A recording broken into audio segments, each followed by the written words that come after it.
Welcome back, everybody. At the time of my last recording, which was for the update, Hecate came out and they revealed everything about her kit.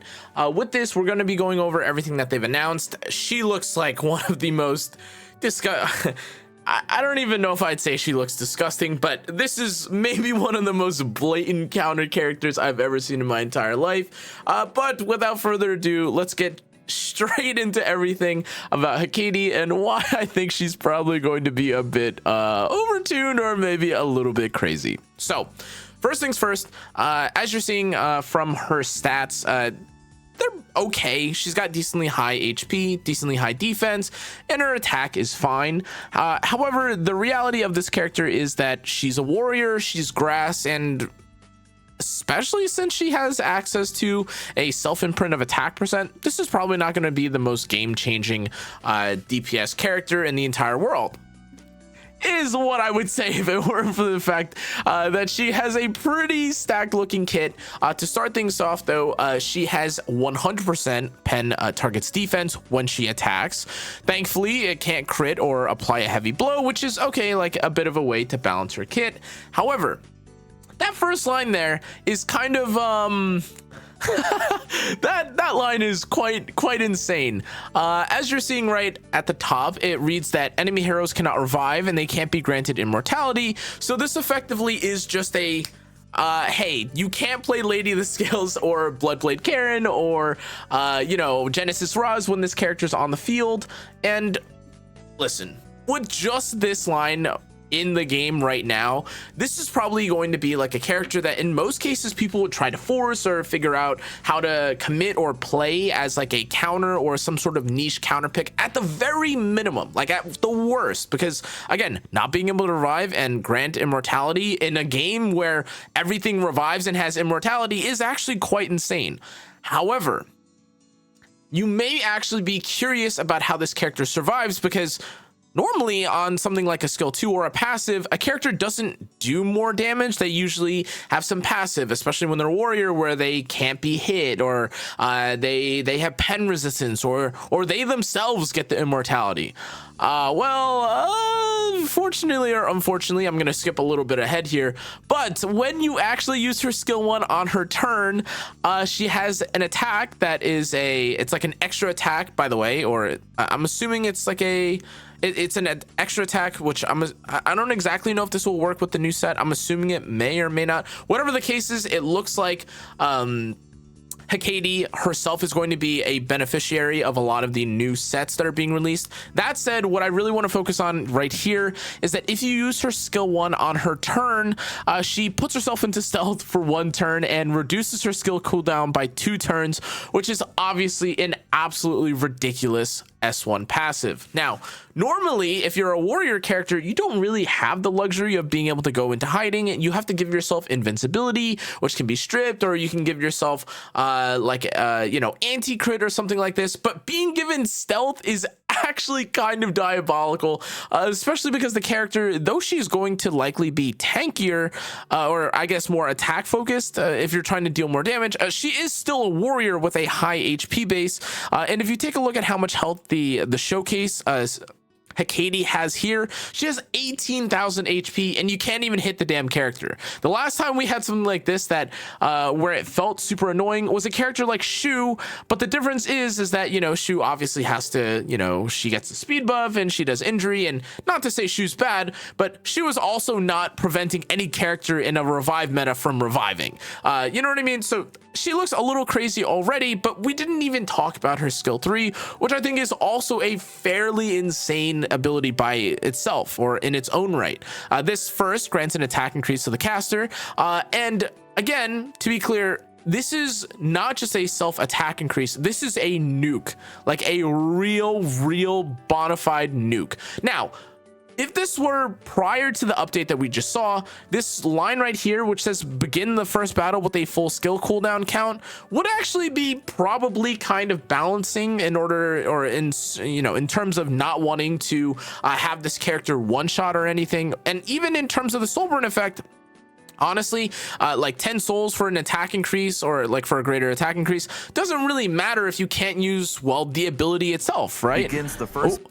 However, with the new set that we talked about, which is the Wayward set, I think it's called the Wayward set, the set that looks like the Warhorn icon, this not only provides HP, which whatever, maybe you can argue she doesn't necessarily need it, but like she gets all of her skill cooldowns reset, which means that she can just do this ability turn 1, and you might be thinking to yourself like, okay, but how much damage could this really do? Until you see it.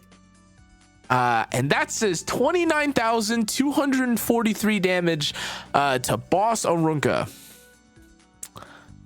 Now, you know, if for some, you know, if through some means we had given her exposed weakness, or if she had only like 5,000 health and she had like 10,000 attack or something, cool. All right, I understand. I get it.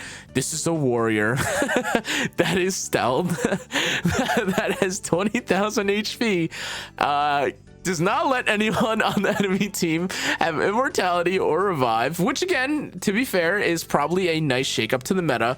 But this, in my opinion, is a pretty indicative wow. You're probably just going to give this character something like the superhuman buff from Yulha, and you're going to terrorize or one-shot everything under the sun.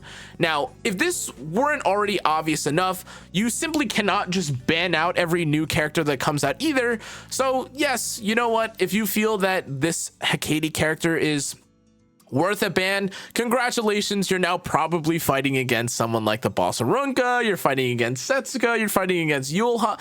One of these characters, one of the demons is coming out. Lady of the Scales maybe even is coming out, and that's an absolutely absurd state of affairs, especially if you're playing RTA. But otherwise, if you're playing Guild War, I do think this adds maybe a bit more variety in terms of being able to see other compositions thrive. But more than anything else, though, I do think that just the damage alone and the utility that the Hecate, or Hecate's base kit offers is more than enough, honestly, for her to be used probably as like a pretty safe neutral character.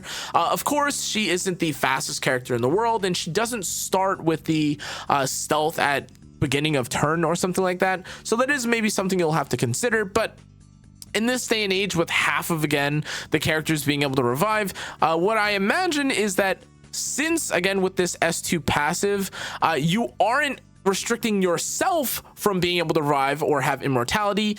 What I would probably imagine is people will either pick ban or take someone like Hecate first, then just take all the characters that can revive or can be granted immortality. Now, personally, I think this character is extremely crazy because, well, though you can maybe argue she isn't as safe or as insane as maybe a character like Briar for a utility DPS setup, that's not saying, or that's not really to say that she doesn't have damage herself, because, I mean, come on, guys, she's just one-shot Boss Arunca, you know what I mean? And this is a showcase build. Like, if she's able to do 30,000 damage with 18,000 HP, I'm sure you could give up some more HP to do more damage, and you're definitely going to kill through the Boss Arunca, who, of course, pens defense. Now, beyond this, of course, it should go without saying, but, you know, Briar Witch Iceria doesn't let anyone across both sides revive, which is how I think in most cases you could justify Briar having such a strong kit. But this character doesn't really have a downside. Like, as far as I understand, as far as I'm reading, maybe her worst weakest case scenario is if you have to, or if you're fighting against someone that can stun you, or if you're unable to cleanse. But again, in this day and age, there are a lot of ways to get around that. And just in general, if you don't have a cleanser, you're probably going to die anyways. This isn't like an isolated to Hecate necessarily issue. But again, I think her Reaper Scythe, I think her skill tree, literally all of her abilities, I think are quite insane. Like, ignore damage share, even if you're not trying to one-shot the Boss Arunca, if you're trying to one-shot whatever, like the Raz, it's not like you can just save yourself, like, necessarily just by having like a, you know, like an Aureus on your team, or like a Last Rider Crow. You'll just get one shot. And honestly, if this is going to shake up the meta, and if she's meant to be like this crazy limited shakeup, I think that's cool. I think honestly her design looks amazing. I'm just a little bit worried because we have kind of been down this path in epicseven where in order to kill one demon, or in order to like counter one character who, by the way, like this is definitely supposed to be like the Lady of the Scales like killer. But like in any case, in order to like kill some characters, like they oftentimes, or Smilegate oftentimes forgets that they'll kill off like the rest of the cast or counter like the rest of the cast in, you know, in doing so at the same time. And I've got to say, ignore damage share, you know, self greater attack buff, stealth, like self-sustain, or like stealth on S1. And technically speaking, since you perform this attack as like an extra attack, you're not even like necessarily like at risk of having to attack someone. Like you can chip away at characters that would otherwise counter you if you were to hit them directly, if you hit like one of their allies. And then this is on top of, again, like maybe one of the craziest passives in epicseven right now, for the current day and age, which is, yeah, just no revive, no immortality, but only for the enemy team. And again, you have 100% target pen, or sorry, defense pen. It's just, I don't know what to say. I'm sure everyone is going to be using this character probably as much as like the free runs of the world, maybe, or something, for like the Guild Wars.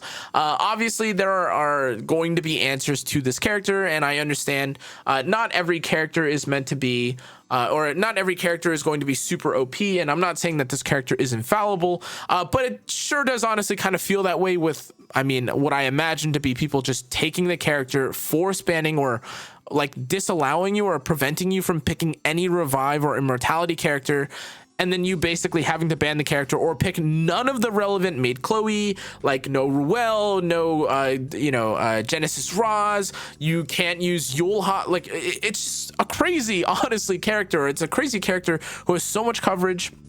I think she's going to be great. And if you, I mean, she is a limited covenant character, which I think is a little bit easier in theory to pull rather than the, of course, the Moonlights, which are coming. But as usual, guys, I think she looks cool. In terms of her artifact, I think people are likely also going to be picking up at least one copy of this for her. If she ends up not using this though, and just using something like Proof of Valor and being like 30k HP and still being able to one-shot like 90% of the cast, would not be surprised, really, honestly. This damage orientation that they show is fine, but as you guys know, a lot of the crazy like tank or Guild War tech will be like giving her 50,000 HP, base speed, and then being able to one-shot anything while not dying herself. Anyways, though, guys, that's going to be it for today. Honestly, even from like the gameplay that we've seen for her, it's cool. Honestly, I enjoy like the concept of the character. They don't necessarily show her as like a super like AoE nuker, which I guess is, oh no, the only fault that she has. Like she isn't able to use her skill 3 and one-shot everyone. But obviously, I mean, you know, being able to prevent like half the cast or half the characters that you're seeing here like have their effectiveness, like you don't have the immortality on Bloodblade Karen. You know, being able to also like one-shot the boss Arunka, likely also being able to one-shot or do a lot of damage to someone like the Hwayoung as well, just because of how much like raw stat and how much raw value that she has from her skill 3 seems crazy as well. But as usual, guys, that's gonna be it for today's video. Apologies again, I was recording the last video about this and then they showed this and they were a little bit late, but yep. In any case, Hecate, probably a must pull. Thanks again for watching. I'll see you on the next one. Stay safe, stay healthy. Good night.